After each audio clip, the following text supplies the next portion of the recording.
When I had a persistent high fever, my girlfriend Evelyn was actually accompanying her first love. After answering my call, she said impatiently and reproached me, "There's anti-fever medicine in the medicine cabinet. You can look for it yourself. Henry is having an episode, and he needs my company more. Don't cause trouble." The call was hung up, and I saw the post that her first love Henry had shared on his social media status a minute ago. Fortunately, you're here making me feel that the world is still worth lingering for. The accompanying picture was a photo of Evelyn holding a glass of water and feeding him medicine. Instead of questioning or making a scene, I gave it a like.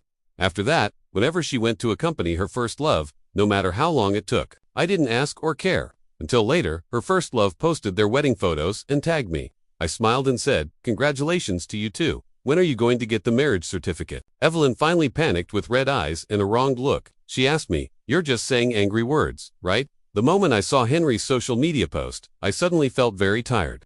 It's really ridiculous that when I was sick, my girlfriend went to feed medicine to another man. If it had been before, I would have been so provoked that I'd immediately call and bombard Evelyn, making a huge scene. But this time, I was tired. Mutual friends in the comments section all liked and commented on Henry's post. "Even though you broke up, you're still family to each other. You make me believe that there's a kind of relationship in the world that surpasses love and is stronger than family affection. Come on." The words "a family" on the screen stabbed me deeply. 2 months ago, Evelyn and I went to take wedding photos. The staff complimented us, "You two really look like a couple. No wonder you can become a family." Evelyn calmly retorted, "We're not a family yet. We haven't even got the marriage certificate."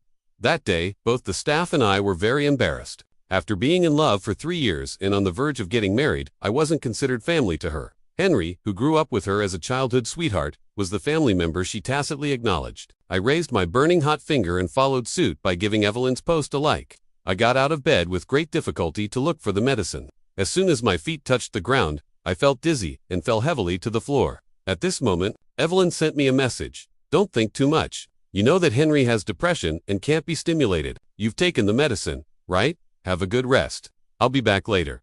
The cold floor made my muddled head a bit more awake.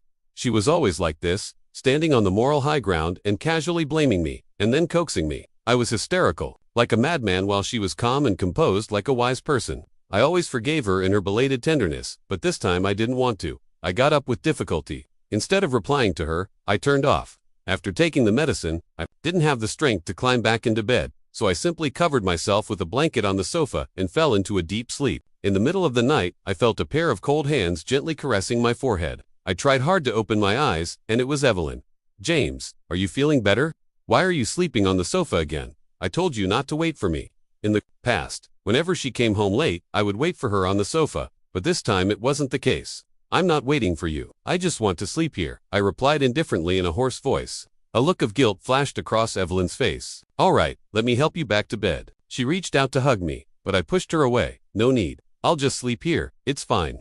I turned over and faced away from her, not speaking anymore, feeling her gaze behind me. Surprisingly, I didn't feel the slightest ripple and fell into a deep sleep. The next morning, when I woke up, my fever had completely subsided. After washing up, I made breakfast for myself. Just as I was about to eat, Evelyn came out. She glanced at the breakfast on the table and said discontentedly, "You know I don't like porridge." "Yeah, I know. That's why I didn't make yours," I said indifferently. Evelyn looked at me in disbelief. For the past 3 years, I had been the one to make breakfast. She liked Western-style breakfast, but I had a stomach problem and preferred to drink hot porridge. To cater to her, I forced myself to eat Western-style breakfast for 3 years. The aroma of the porridge filled my mouth, and I felt a long-lost warmth. "James, are you still holding a grudge? I explained yesterday that Henry's situation was really dangerous. I knew you were sick yesterday, so I came back early, but you gave me the cold shoulder." Her expression became gloomier as she spoke. "I'm not angry. I had a really high fever yesterday and just wanted to sleep, so I didn't want to move." I took a sip of the porridge and said indifferently, "If you're not angry, why did you push me away last night? Why did you deliberately not make my breakfast today?" Evelyn raised her voice. I put down my chopsticks and still said indifferently, "I've explained it. I didn't want to move last night. I wanted to have porridge today, but you don't like it, so I didn't make yours. If you want to eat something, order takeout yourself." I stood up, ignored her, and started packing my things to go to work. Behind me, I heard the sound of Evelyn throwing things. It was really strange. In the past, when I was driven crazy by her, she could remain calm and watch me lose my temper, with her arms crossed, but this time, when I wasn't jealous and remained calm, it was her turn to go crazy. It was really crazy. I didn't have time to care about her and went to the company. After arriving at the office, I knocked on the door of General Manager Lucas. General Manager Lucas, I've thought it over. I'm willing to go and stay in the United States for a long time to expand the business there. Really, Gene? The General Manager, Lucas, looked delighted and asked me with his eyes wide open. 2 months ago, he called me to his office and persuaded me to consider this overseas assignment opportunity. A man should naturally focus on his career. As long as you're willing to go there, I'll double your salary, and the commission will be calculated separately in the future. This experience will also be a significant addition to your resume. He tried hard to persuade me, but I was in a dilemma because of Evelyn. At that time, I couldn't bear to be separated from her because we were about to get married. But now, yeah, really, I've thought it through. Hearing this, General Manager Lucas clapped his hands in joy and kept praising me for finally coming to my senses. Yet working hard won't be in vain, but loving someone with all your heart is very likely to leave you brokenhearted. I don't want to love anyone else anymore. I want to love myself. After work, I didn't go home immediately. Instead, I went to celebrate with my colleagues. They were all happy for me and said that I, the henpecked husband, had finally come to my senses. I didn't respond. I just drank cup after cup and had quite a lot of alcohol. When I got home, it was exactly 10 o'clock at night. When I opened the door, I found Evelyn waiting for me with a table full of dishes. Why didn't you answer the phone? Do you still remember what day it is today? I was taken aback and tried hard to think for a long time, but I couldn't remember. Today is the 3rd anniversary of our acquaintance. Her face darkened, and she handed me an exquisite gift box from behind her back. I took it and smiled apologetically at her. Thank you, but I forgot, so I didn't prepare a gift for you. How about I send you a red packet, and you can buy something you like yourself? In the past 3 years, I would carefully prepare a gift. Every time, but she either thought the gifts I chose were flashy and impractical or disliked my taste. On her birthday last year, I especially went to the specialty store in advance to buy the luxury bag she liked, but she accused me of choosing the wrong color. In the middle of the night, without even having dinner, she dragged me back to the store to exchange it for another one. So this time, I planned to directly give her a red packet. Since I could never buy something that she really liked, I'd let her buy what she wanted herself. I thought she would happily accept it, but I didn't expect her eyes to well up with tears. James, you're still angry with me, right? Do you not love me anymore? You're even too lazy to choose a gift for me. In the past, no matter what conflicts we had, whether it was a quarrel or a cold war, as long as she asked this question, I would immediately respond to her as if by reflex. Don't think too much. I love you. I've always loved you. And then make up with her. But this time, the words just wouldn't come out of my mouth, no matter how hard I tried.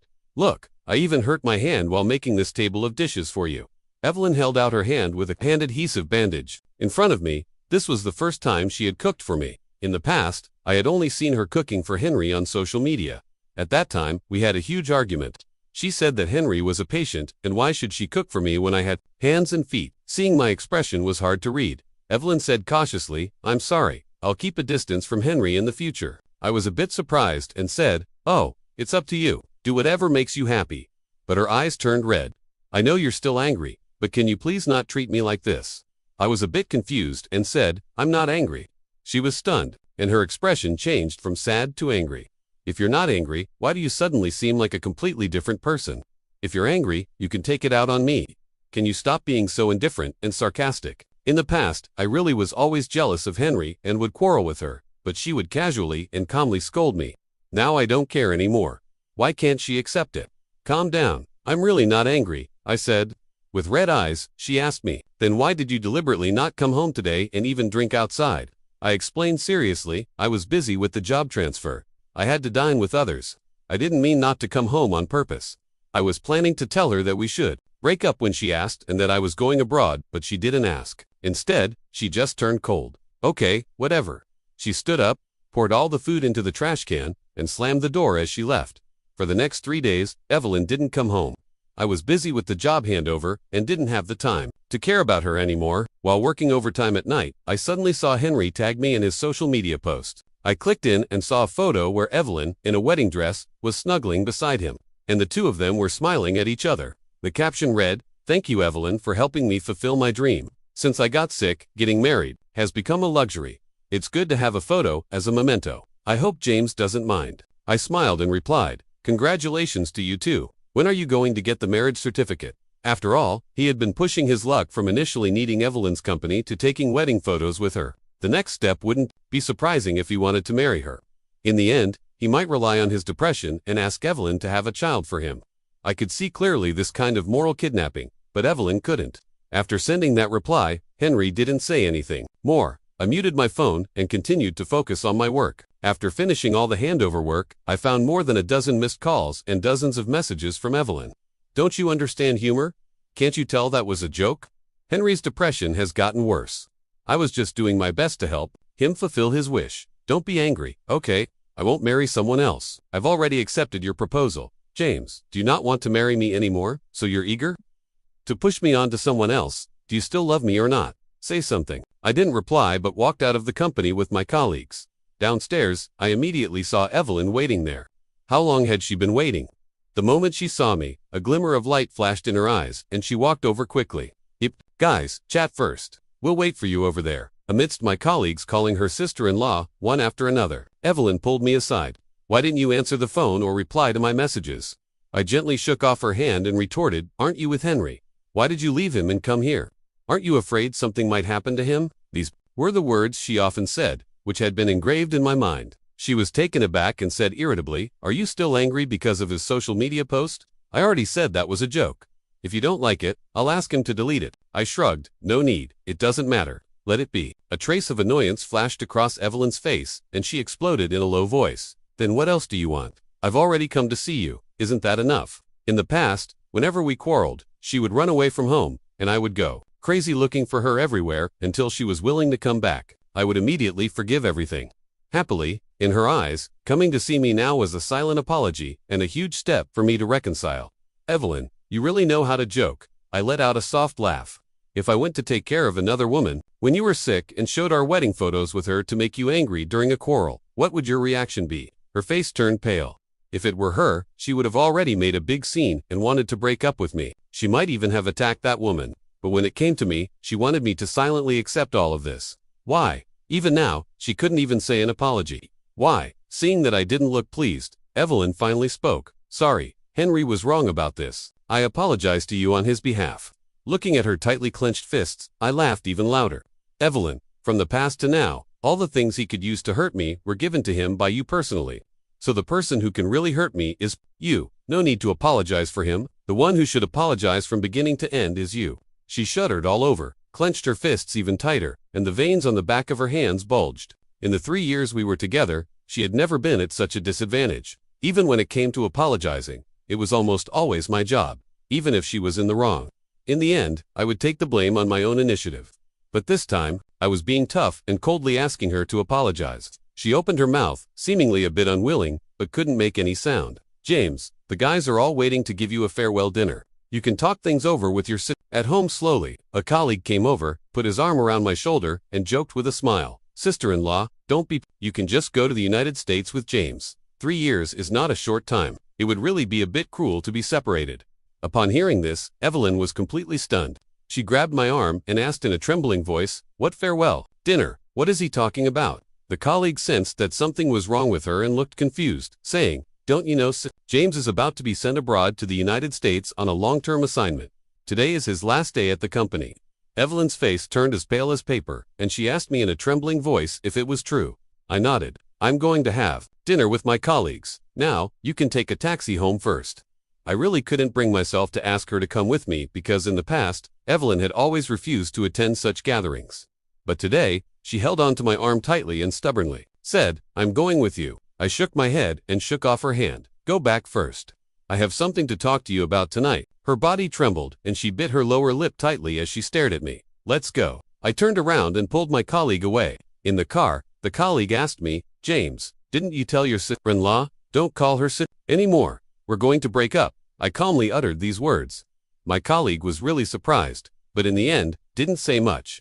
At the farewell dinner, I drank a lot of wine because I was happy. It wasn't just for my career, but also for my bright future. In the past 3 years, I had lived in fear, afraid of making Evelyn unhappy in any way. But now, I no longer had to worry about making her unhappy. Finally, I didn't love her anymore.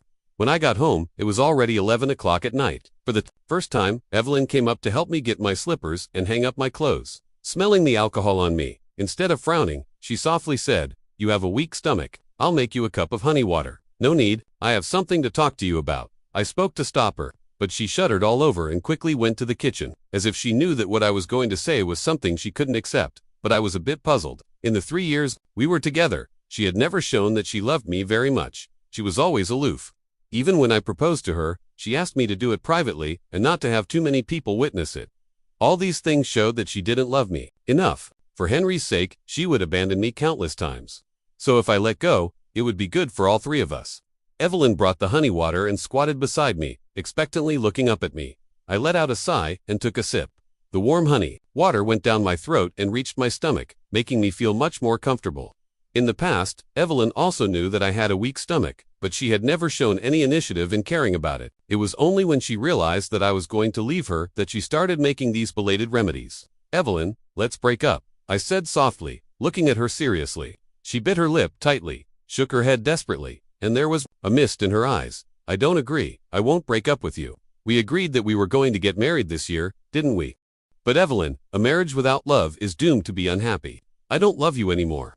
Finally saying these words, I felt completely relaxed. Her face turned deathly pale, and she stared at my face, even forgetting to cry. It seemed that she was desperately trying to find signs that I was lying. "No, I don't believe it. You're lying to me, right? Do you want to punish me? I already know I was wrong. James, don't scare me anymore, okay?" Her voice was trembling, and a glimmer of hope appeared in her eyes. I let out a sigh. "Evelyn, you know that I never say angry words out of spite." In the past, whenever she was even a little bit unhappy, she would say angry words and threaten to break up with me. I would immediately reflect on what I had done wrong, quickly coax her, and beg her not to break up, promising that I would change. This was the first time I was saying we should break up like this. She plopped down on the floor. "Is it because of Henry? If it's because of him, I'll delete all his contact information right now." She asked me eagerly, but I shook my head. "I made it very clear to you downstairs in the company today. The root cause of our problems lies within us. Outsiders just made the situation worse. Evelyn, when I was with you, I believed I had a clear conscience, but you couldn't give me the feeling of a home, and I'm tired." I stood up, not wanting to say more, and prepared to pack my things. Evelyn hugged me from behind. The warm tears soaked through my shirt. "No, I don't want to break up with you. I'll change. I will change. James, I still love you. I really love you. Have you forgotten the promise you made when you proposed to me?" I was shocked. Before I could recall it, Evelyn's phone rang. I gently pushed her away. "These past few days, haven't you been with Henry? Aren't you afraid something will happen to him if you just leave him like this?" These were the words she often said, and they had been engraved in my muscle memory. "He has to live without me, doesn't he? Do I really have to spend my whole life taking care of him?" "I have my own life too," Evelyn said sternly. "Don't say that. You've even taken wedding photos together. He can be considered your family." I smiled softly, but Evelyn lowered her head. "I didn't expect him to specifically tag you in his social media post. I'm sorry." I was calm, but my smile was a bit cold. "It doesn't matter. But that's it. From now on, whoever you want to take care of, whoever you want to take wedding photos with, and whoever you want to marry. It has nothing to do with me anymore." Seeing that I was about to leave, Evelyn grabbed me and answered the phone before I could say the heartless words. Henry's mother's anxious voice came through. "Evelyn, where have you gone? Henry has tried to commit suicide." Evelyn's hand holding. The phone trembled. She glanced at me uneasily. The middle-aged woman's voice became even more shrill. "Say something. Henry tried to commit suicide because of you. Come to the hospital and see him quickly." Evelyn composed herself and hesitated. Before speaking, "Auntie, I can't make it. I still have something to be busy with. Please stay with him first. I'll come over as soon as I'm done, okay? You're trying to kill my son. He regards you as the closest person. How can he go on living if you don't come? Auntie is begging you. Come and see him, okay? Please, for my sake." The middle-aged woman's voice became more and more tragic and mournful. Evelyn swayed on her feet and looked up at me pleadingly. I nodded and smiled. "Go ahead. You don't need to ask me. We've already broken up." Evelyn's face turned pale. She gritted her teeth and said resolutely, "Auntie, Henry is not a child anymore. If death is a relief for him, then let him be. I can't keep revolving around him forever. I have my own family and life too." After saying these words, ignoring the woman's wailing, she turned off her phone. I couldn't help but laugh a little. So she also knew that Henry was an adult and she could leave him alone. But before, when I tried to stop her from going, she would just scold me harshly. "Henry has depression. Can't you be more magnanimous? We're just good friends now. What's wrong with me showing some concern for him?" The confident her in the past had now changed completely. Indeed, human nature can be base. When they know they won't lose something, they will keep pushing until they are about to lose it, and then they will reflect on themselves. "James, don't worry. I mean what I say. I won't care about Henry anymore from now on. She held my hand tightly. The cold and slippery touch made my eyebrows twitch. I pulled my hand back and said in a low voice, Evelyn, I've already made it very clear. What you do from now on has nothing to do with me. After saying that, I strode back to the room and started packing my things. Evelyn chased after me, sat down dejectedly against the doorframe, and wept silently. In the past, I couldn't bear to see her cry the most, but now I turned a blind eye and just felt a bit annoyed. I had very few things. In the 3 years we were together, I hardly bought any clothes. The entire wardrobe was filled with Evelyn's things, and my things couldn't even fill a suitcase. When I was packing the tie she gave me, I hesitated for a few seconds and hung it back up. Seeing this, Evelyn sobbed and asked me, Do you hate me so much that you don't even want the things I gave you? I remained silent and dragged the suitcase to the study. In the past few years, in order to give her a better life, I studied hard and bought a lot of books. While packing, a brown paper envelope fell out of one of the books. It was the love letter Evelyn wrote to me back then. It expressed her admiration for me and her desire to be with me. I suddenly remembered that I used to be excellent enough to be chased and fought over by others, but in the following 3 years, my edges and corners were completely worn down, and all my pride and self-esteem disappeared. Fortunately, it's not too late to wake up now. I curled my lips under Evelyn's expectant gaze and threw the envelope into the trash can. The color drained from her face instantly, and she rushed forward in a panic. This is the proof of our love. You said you would cherish it for a lifetime. How can you just throw it away? She bent down and fished the envelope out of the trash can. Her eyes were full of heartache and grievance. Since we've broken up, there's naturally no need to keep it, I said indifferently. Evelyn finally realized that when I said we were breaking up, I wasn't joking. When I said I was leaving, I wasn't acting or threatening her either. I really was going to leave. She couldn't hold it in any longer and burst into tears. I was wrong. James, I was wrong. Please don't do this. Okay, give me a chance. I ignored her and just packed the books by myself. Then I stood up, dragged the suitcase, and walked around her. She hugged my legs tightly and cried heart-wrenching lie. In the midst of my annoyance, the doorbell rang. It was urgent and high-pitched, showing the anxiety of the person outside. Evelyn stood up, wiped away her tears, and opened the door. Evelyn, do you really have the heart to leave me alone? Weren't we supposed to be a family? The person who came was Henry. His face was pale, and he held up his wrist wrapped in thick gauze. Upon closer inspection, there were red bloodstains seeping through. The middle-aged woman supporting him beside him should be his mother. Evelyn, my son is going to extremes because of you. You're so heartless. Before she could react, the woman pushed her aside and helped Henry walk inside. When she saw me dragging the suitcase, she immediately got angry. Did you stop her from going to the hospital? I spread my hands and smiled. You've misunderstood. I'm about to move out. We've already broken up. The woman's expression softened a bit, and a glimmer of joy flashed in Henry's eyes. Evelyn, did I cause you two to break up? He suppressed the joy in his eyes and turned to look at Evelyn nervously. This pitiful expression was truly that of a green tea person. In the past, this trick always worked, and Evelyn would always soften her heart and protect him. But now it didn't work anymore. Yes, if it weren't for your appearance, James and I wouldn't have ended up like this. It's all your fault. What are you doing here to find me now? Evelyn stepped forward quickly and asked sternly. I had never seen her like this before, and the two of them were stunned. Henry's mother was the first to speak. How can you say that? I took good care of you when you were a child, didn't I? You said we were a family. Now you want to distance yourself from us for a man. Do you have any conscience? A trace of compassion flashed across Evelyn's face, and she said in a low voice, Auntie, please take Henry back first. I'll explain to you after I deal with my own matters. I remember that she turned around and grabbed me as I was about to leave. Don't go, James. This is our home, and we still have a lot to talk about. I sneered. We've already broken up. This is no longer my home, Miss Evelyn. You'd better explain to your own family. Evelyn was about to say something more, but was interrupted by Henry's mournful voice. Evelyn, why don't you tell him that you confessed to him just to get back at me? You don't love him at all. Why are you leaving me now and going to marry him? He came over and grabbed Evelyn, his eyes red. Evelyn panicked and shook off his hand, shaking her head desperately.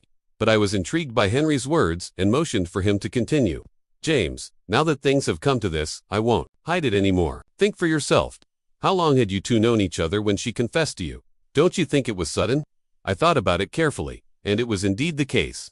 3 years ago, Evelyn joined the company for the first time. She was as pure as a blank sheet of paper. Other seasoned employees would deliberately assign her the most thankless tasks, but she worked conscientiously and often worked overtime. One late night, when I came out of my office and saw that she was still working overtime, I was somewhat touched. Although she wasn't an employee in my department, her hardworking attitude influenced me. I treated her to a cup of coffee and shared some of my late-night snacks with her. At that time, she smiled with her eyes and eyebrows curving, and her eyes were shining brightly. After chatting, I learned that she had come to Shanghai after graduating from university to escape her original family. She said that as long as she could settle down here steadily, she was willing to endure any hardship. From then on, I would assist her in working overtime to complete some difficult tasks until after the 3-month probation period. She was commended and officially became a member of the company. She was very happy that day and said she would treat me to a meal. She drank a lot of wine on the way as I was sending her home. She leaned in and kissed me, saying, "James, I like you. Will you be my boyfriend?" Perhaps it was the time we spent together during that period that made me a little attracted to her. Perhaps it was because the song Love in a Lifetime was playing in the car that day, and I thought our encounter was destiny. Just like that, instead of pushing her away, I deepened that kiss with the fragrance of gardenias. Looking back now, it was indeed too sudden. Seeing me frowning, Henry continued, "That's because my dad arranged a blind date for me at that time. He was addicted to gambling and was in a hurry to pay off his debts, so he forced me to marry that wealthy but disabled woman. Seeing that the debt collectors were chasing after us and our family was in chaos, I had no choice but to agree. Originally, Evelyn and I had an agreement to be together after graduating from university, but I broke my promise. She was very sad, scolded me for betraying our vow, and then left our hometown and came to this city." He gave a bitter smile. "Not long after she left, my dad died of alcohol poisoning. His debts became bad, and I didn't have to marry that woman anymore, so I came to find her. But she told me that she was already with you. I suddenly understood. No wonder during that period, Evelyn suddenly seemed like a different person. She was no longer gentle and caring towards me. Instead, her temper gradually became irritable, and she even quit her job.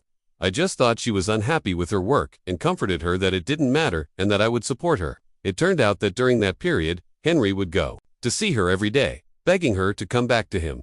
Although she said she loved you, every time I went to find her, she would drop everything to see me, which is enough to prove that she still has feelings for me in her heart. James, I've already missed her once. I can't miss her a second time. You're so proud. You won't accept having a partner who still has someone else in their heart." Right. He was right about the last sentence. A fine and dense pain welled up in my heart. I finally understood why she would always soften her heart towards Henry. It turned out that it wasn't just because they were childhood sweethearts, but also because she had always had feelings for him. Being with me was just a choice out of spite. At the beginning, she wanted to use me to make Henry regret it. She succeeded from beginning to end. I was like a clown. No, James, don't listen to him. Trust me. Evelyn stepped forward eagerly and grabbed my hand. I pried her fingers apart one by one and said in a low voice, "Evelyn, please stop talking. Just let me go. Okay, you will be punished for deceiving my feelings." I stood up and left without looking back. Evelyn, behind me, burst into tears. Not long after, I flew abroad. I received a call from a colleague. He told me that Evelyn had come back to work in the company. She specifically requested to sit in her previous seat, and it didn't matter even if the salary was a bit lower. I just said, "Oh," and indicated that it had nothing to do with me. We had already broken up. My colleague was a bit surprised but didn't say anything more. In the following months, I was always busy with work, running around everywhere, and completely left Evelyn behind. Once, when she threatened to break up with me, I was very panicked and couldn't imagine a life without her. But now I've completely left her, and I can live even better. The free air, the work that I can handle with ease, and the gradually improving life. I no longer have to carefully watch her expression, nor do I have to consider what she likes to eat. I can fully consider myself and care about myself. Half a year later, I completed my first project and earned a large sum of money for the company. General Manager Lucas called me back to celebrate the achievement, and I happily boarded the return flight. When I arrived at the restaurant, it was already 9 o'clock in the evening. Among the crowd who stood up to greet me was Evelyn. She had lost a lot of weight, and her originally confident and beautiful face now looked a bit nervous. "Long time no see. How are you?" She stepped forward to shake my hand and asked in a low voice. I smiled and nodded, then took my seat gracefully. Everyone started toasting and praising my contributions. Only a few colleagues in the department knew that Evelyn and I had once been in a relationship, and General Manager Lucas was not aware of it. He raised his glass and loudly praised me. "Originally, I was worried that you would give up a great opportunity for a woman. Now it seems that I was wrong. Not to mention a woman, as long as someone is a rational person, they will admire the strong. If you just keep revolving around her all day long like you used to, she won't cherish you." Everyone nodded in agreement, and a few colleagues glanced at Evelyn. Her expression was a bit stiff, and she coughed softly and took a sip of wine. "I heard that you've already broken up. Congratulations." It's a good thing you're still young, and this is the time to work hard. Don't be foolish enough to step into the grave of marriage with all the trivial matters tying you down. You won't achieve anything in the second half of your life. General Manager Lucas clinked glasses with me and said boldly. I smiled and nodded, then drained my glass in one gulp. In the past, I didn't agree with these words. I always thought that a man should establish a family first and then start a career. But after being hurt by love, I finally understood that pouring my feelings into a person may lead to betrayal, but pouring my enthusiasm into work won't let me down and will give me the rewards I want. In the corner, Evelyn's face was so pale that it reflected the light. After the gathering ended, I declined my colleagues' offers and planned to call a car to go back to the hotel to rest. Let me give you a ride. Evelyn came up to me wearing high heels. I smiled and refused. Miss Evelyn, you have a boyfriend now. You should know how to avoid suspicion. After going to the United States, I often saw Henry's social media posts showing off his affection. Evelyn was taken aback, furrowed her brows, and said, I don't have a boyfriend. Who told you that? I opened my phone and was about to show her Henry's social media post, but I found that there was only a horizontal line. I had been blocked, but it didn't matter anymore. Seeing my action, Evelyn instantly understood something. I'm not with Henry. Don't believe whatever he posts. Her voice was anxious and pleading, but I was a bit dazed. Once, Henry also repeatedly posted some social media posts that were only visible to me just to make me angry. He even took wedding photos and tagged me, blatantly provoking me. At that time, Evelyn not only didn't blame him but instead accused me of being narrow-minded and unable to take a joke. Now she finally knew how to explain, but it was too late. A sinister voice sounded from ... I'm behind Evelyn. I knew that you would definitely come to see him today. It was Henry under the light. His expression was even more sinister and eerie. You two can chat slowly. I'm leaving now. Ignoring Evelyn's tugging, I got in the car and drove away. In the rearview mirror, Henry was shouting hoarsely, and Evelyn slapped him in the face. It suddenly started to rain in the sky, and I closed my eyes and stopped looking. After returning to the hotel, my colleague called to ask if I was okay. He stammered as if he had something to say. After getting my signal, he finally spoke. It turned out that in the past 6 months, Evelyn had been buried in her work, voluntarily working overtime every day, and staring blankly at the office where I used to sit. A young man often came to see her, and the two of them would often have intense quarrels. I know she has already broken up with you, but that man's emotions seem to be a bit abnormal. I still want to tell you to stay away from her. I was grateful in my heart and let out a I slept until noon the next day. When I picked up my phone, I saw dozens of missed calls. Some were from Evelyn, and some were from my colleagues. The moment I answered the phone, my colleague said urgently, something has happened to Evelyn. It turned out that last night, Henry came to find her because his mother was seriously ill. Evelyn didn't believe him and even slapped him. Henry dragged her into the car like a madman and took her to the hospital. Only then did Evelyn know that Henry wasn't lying to her. When she was a child, she had received a lot of care from Henry's mother, so she couldn't just ignore it. It was said that before Henry's mother passed away, she tightly held Evelyn's hand and urged her to marry her son. I only have this one son. Auntie is begging you to take good care of him for me. Evelyn nodded while crying, but she still couldn't say the words to marry Henry. Auntie, I promise you that I will take good care of him, but I really can't marry him. I don't love him anymore. There is someone else in my heart. If I marry him, it won't be fair to him either. Henry's mother was so stimulated that she spat out a mouthful of blood and fell into a coma. After the emergency rescue, she didn't make it. Henry was heartbroken and wailed while holding his mother's body. Evelyn stayed by his side and soothed him softly, but unexpectedly, Henry shook off her hand violently and stepped onto the window of the hospital. My mother is already dead. Her last wish was to see us get married. If you don't agree, I'll jump down from here. In the past, Evelyn was very worried about Henry's safety and always put his well-being first. But later, even Henry's wrist slashing couldn't move her. Now, his threat of jumping off the building touched her sore spot even more. This is called moral kidnapping. Evelyn didn't fall for this and instead started explaining to the onlookers. People began to criticize Henry, and he finally lost his mind. What do you know? We were childhood sweethearts, and we were once together. She often left her ex-boyfriend for me. Doesn't this prove that she still has feelings for me? Evelyn's face turned pale, but she couldn't refute it. Seeing this, the onlookers shook their heads and said that her ex-boyfriend was really pitiful. Someone started to persuade her, "Girl, you were so muddled before. This is all the karma you created yourself, and you have to atone for it yourself." As people were talking, Henry moved a little further outside. In this 12-story building, the crowd began to urge Evelyn to make a decision. At that moment, she finally understood the taste of being morally kidnapped, just like she had done to me before. Henry was a patient and needed others to give in to him, and of course, she also needed to do so. She smiled. If I promise you today and marry you in the future, whenever you're a little unhappy, will you threaten me with your depression? Just like before, you would force me to leave James and accompany you every time. Henry was taken aback by her question and then roared as if it were only natural. So what? You promised my mother before that you would take good care of me. You belong to me, and I won't allow you to think about other men. You received a lot of care from my mother when you were a child. Isn't it only right that you take care of me now? You said it yourself. We are a family. Evelyn was so angry at his words that she laughed. She took out her phone and tried to call me, but I didn't answer. Seeing more and more people gathering and recording the scene, she compromised. Fine, I promised to marry you. Calm down. When my colleague called me, I opened the online platform and saw exactly this scene. Evelyn, I told you that if you deceive my feelings, you would get your comeuppance. I just didn't expect that this retribution was far from over. After being spread by the media, the company fired Evelyn on the grounds that her family members' unstable emotions could easily affect the company's image. She wanted to come to me, but I turned her away. As a last resort, she had to go back and observe the mourning period for Henry's mother. In order to delay, she proposed to observe the mourning period for a year before getting married, but Henry vetoed it. My mother's dying wish should of course be fulfilled as soon as possible, or she won't rest in peace. Evelyn was forced to get the marriage certificate with him. The next day, the wedding was held on the day I went abroad. The moment before I boarded the plane, I received a text message from her. I'm sorry, please believe that I really love you.